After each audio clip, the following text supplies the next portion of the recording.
Vocali, parte seconda.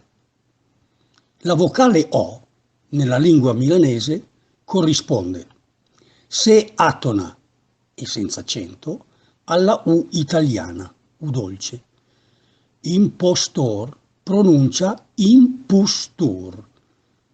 Se tonica aperta, con l'accento aperto, alla O italiana e viene sempre accentata grave, come vedete qui, O, sia quando è finale, paltò, cumò, sia quando breve e sostiene due consonanti, fos, risot, sia quando lunga e sostiene una sola consonante, dota, goma.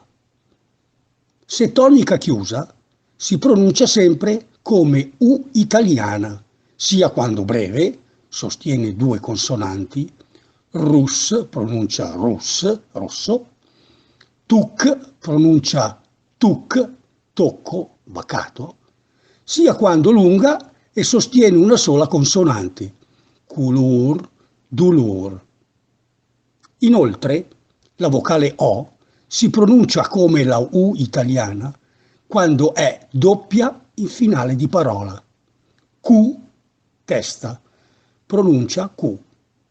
Su, io so, mi e il su, pronuncia su.